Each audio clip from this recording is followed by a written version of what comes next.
This is absolutely the worst for the Boston Celtics, as they just saw their superstar player, Jayson Tatum, suffer a devastating injury in a late game fourth quarter versus the New York Knicks. And added on top of that, the Celtics also fall 3-1 in this series and are on the brink, potentially looking to make some bigger moves coming this offseason, with their luxury tax bill being extremely expensive going into the offseason. So we're going to dive in and we're going to explore what just happened with the Boston Celtics, break it all down, and give you our thoughts on this episode of Celtics Digest. I'm Bruce Veliz with my co-host Patrick, and unfortunately, Patrick, we have some devastating news, and it's going to be a very somber video to break down between the both of us. Yeah, I think it's pretty obvious by the looks of our faces right now, honestly. It's very hard to even crack a smile. Yeah, This is not the way that the Celtics wanted things to go, but I'm at a loss for words, Bruce. I really am.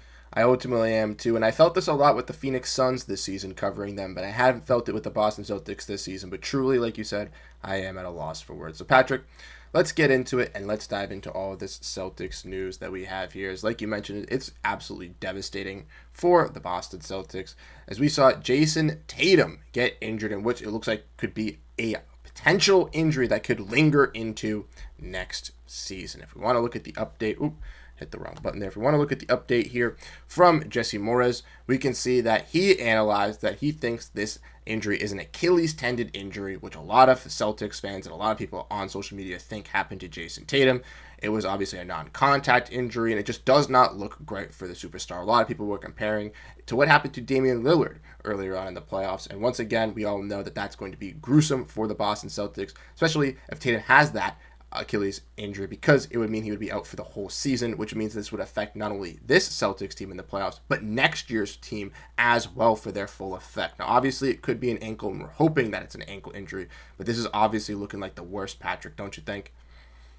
Yeah, I mean, we've seen this injury in sports a lot recently, and it seems like everyone's become a lot of Twitter doctors as well. But I mean, you see Mm-hmm. the same thing constantly happen over and over again. You see the twitch of the calf, go right down, grabbing that injury, and I mean, just in the look of Tatum's face, no words being said and just tears coming down his eyes. That's He's the only person that knows exactly what happened because he knows what it felt like, and you can only imagine what's going in his head, let alone ours. I mean, but he's the one with the injury, and I mean this is just the worst case scenario for the Boston Celtics, Bruce. We talked about this all season long. The Celtics just need to stay healthy, and the script of the playoffs for the Boston Celtics is not being healthy, and this is really the cherry on top, and a rough way to kind of have this series come to somewhat of an end, even though it's not over yet. Yeah, I would agree with you, Patrick. I think you kind of hit it on the nail there with the cherry on top with all these injuries. We stated multiple times through the live streams, through the videos, that staying healthy was the key for this Celtics team. And we saw with Porziņģis dealing with this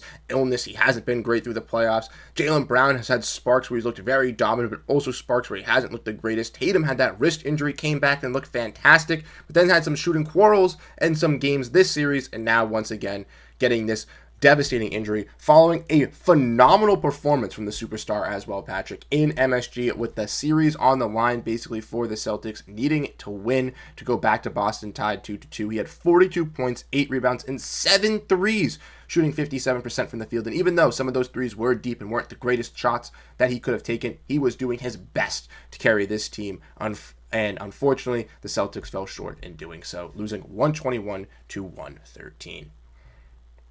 Yeah, I think just another quick thing too. Tatum also getting hurt beforehand, falling on his wrist once Yes. again, kind of the same exact way he did the first time, and he was still able to kind of shoot the ball very well. I mean, that was like sigh of relief for the Celtics, and then came the next injury.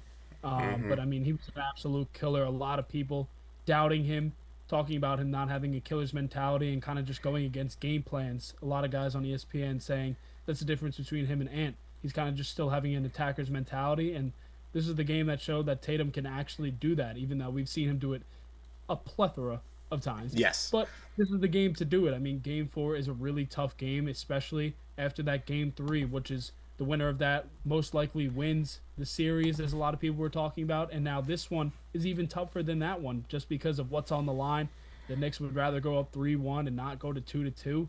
And we saw it in the gameplay tonight. Both teams actually shooting the ball pretty well, especially the Celtics in that first half, and then the Knicks just being a very clutch team as they have been in this whole series with the clutch player of the year, Jalen Brunson. I mean, just a really tough game for the Boston Celtics. Yeah, you mentioned that. I think that this game was the most competitive throughout, I would say, right? Celtics went on some runs, Knicks went on some runs. There was some back and forth. It wasn't 20-point leads and then teams coming back, even though that did happen throughout this game, obviously, with the Knicks coming back to beat the Boston Celtics. Obviously, we see, looking at the scores, Jaylen Brown got into some early foul trouble. That's what hindered the Celtics also late in the game defensively, not being able to get stops, running with a double big with Porziņģis and Al Horford. Derrick White was really good from three-point range early on, quieted out a little bit in that second half. Jayson Tatum, once again, was dominant. Pritchard hit some big shots in the first half, but then he quieted it down. And you mentioned, for this New York Knicks team, just absolute demolition. Look, Karl-Anthony Towns, Jalen Brunson, OG Anunoby, Mikal Bridges, 4 players with 20 points for the New York Knicks. Having that depth is what's going to get it done, and that's what took it down versus this Celtics team. But Patrick, we do have a little bit of an injury update revolving around Jayson Tatum following the contest, as Joe Mazzulla spoke up about it as well, and he said that Jayson Tatum says he doesn't have an update on him. He's at the hospital right now. It's a lower body injury. He's with the doctors, and he'll have an MRI tomorrow. So with that being said, Patrick, we think it could be an Achilles. We think it could be an ankle. With this Celtics team kind of finding this information out tomorrow, what is your main takeaways from all of this for the Celtics? It's going to be an interesting offseason is what I'll say if we're looking forward. I mean, just with how the Knicks have been playing, it's very hard to kind of say that the Celtics are going to be able to kind of make a little bit of a 3-1 comeback.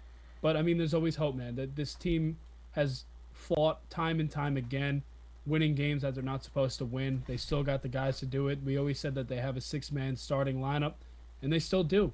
And it comes from guys like Jaylen Brown just being able to step up. He's been having some troubles. Again, he still has that knee injury, but Porziņģis, again, not the guy that we're used to seeing dealing with that illness. It's just down the line, all these different things just kind of coming up for the Boston Celtics, and it's just not fun to kind of hear about and not fun to watch at a time, because it's just frustrating knowing how much talent this team has and knowing what they can do, because we know that they had the abilities to go back-to-back, but now with how everything's fallen into place, it really doesn't feel that way. And curious to see what they bring out in Game 5, what type of lineups they're going to bring out, who's going to fill in a lot of these roles, and it's definitely going to be interesting. There's going to be a lot to talk about this offseason. 100%. You mentioned, I think it's just tough that they were injured going into this series already. We saw Hauser also get injured throughout this series, and he hasn't been available for these last couple of games for the Celtics. And like you mentioned, it's going to be an interesting offseason. I'm excited to see what the Celtics can do, and that kind of gets into the next part, which is looking forward to this Celtics team, Patrick, right? We all know Celtics just won a championship, have an expensive tax bill with this team next season. There are going to be changes coming. Tatum does suffer that Achilles injury, right? If we do find out that unfortunate news, if he is out for next season, what are your kind of plans for this Boston Celtics team next year? Potentially looking to shed some salary or potentially even looking to compete? I think that they're going to do a 1-year retooling. I think that they're going to look to get rid of Porziņģis and Jrue Holiday like the talks have been. They kind of just go and looking in that draft, kind of do a little retool, because you got to think Tatum and Brown are still kind of entering their primes here.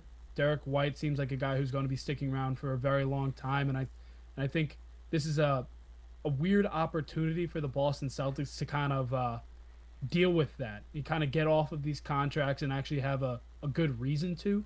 I mean, it's not really the best feeling reason to do it, but I mean, this is a window that the Celtics can kind of take advantage of with a negative.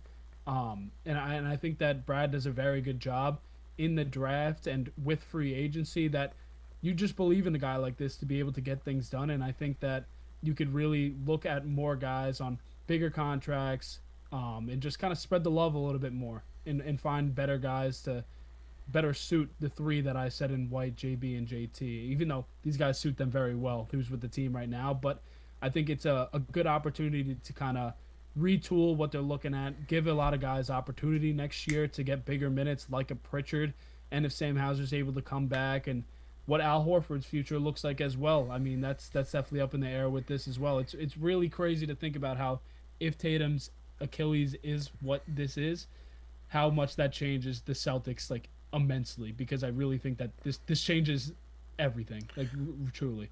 I agree with you. I clearly think it hinders their trajectory, what their future plans were with this team going into next season as well. And I would agree with you. I think a little bit of a retool, a little bit of a reshuffle of this roster with Right. some of their contracts, with some of this money is absolutely perfect for this Celtics team if Jayson Tatum does go down and looks to kind of, I guess, get a tweak around this CBA, right? We already saw them kind of go out and use those restrictions right away. Now it's kind of set back a little bit and I guess readjust to get a little bit better into that direction that the Celtics want to head forward to in the future.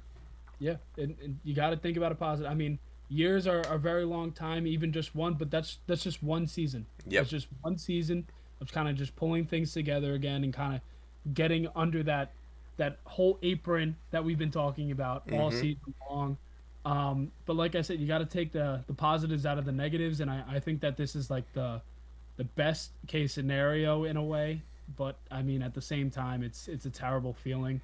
But I think it's a perfect opportunity for the Celtics to really fix up on a lot of these salaries and get a new look team in about 2 seasons. I mean, next season too. They're still gonna be a great team regardless. I mean, the East is a little bit weaker, as a lot of people say, but you never know what's ahead. Exactly. And with Cooper Flag going out west, looking like to Dallas, and potentially Giannis maybe going over in there, the East could look a little bit weaker for the Celtics, even if they do have a Jayson Tatum to be injured to be able to Maybe compete. start learning a little bit of AJ Dybasta. Maybe Maybe. come down and start listening to Boston native. I don't know. I mean, you see how the lottery's looking. That would be absolutely fantastic. Once again, thank you guys so much for tuning in, hanging out with us, and discussing all of this. Unfortunately for the Celtics, they go down 3-1 in this series. Jayson Tatum gets injured. It's not looking great for this Celtics team. But once again, we're going to look into the bright lights and try to be at least optimistic with this Celtics squad, be happy overall in the season that we've seen, and hopefully wishing the best for Jayson Tatum in this recovery for the injury. Once again, we'll have updates for you guys on this channel when news does break out. So if you do want to know what happens to Jayson Tatum, if you want to know what happens to the Celtics team in the summer, make sure to hit the like button, hit that subscribe button. Let us know your thoughts down below in the comment section. Come join us for the live on Wednesday, and Patrick and I will catch you guys soon. Have a great rest of your guys' night, and go Boston Celtics. Peace out, everyone.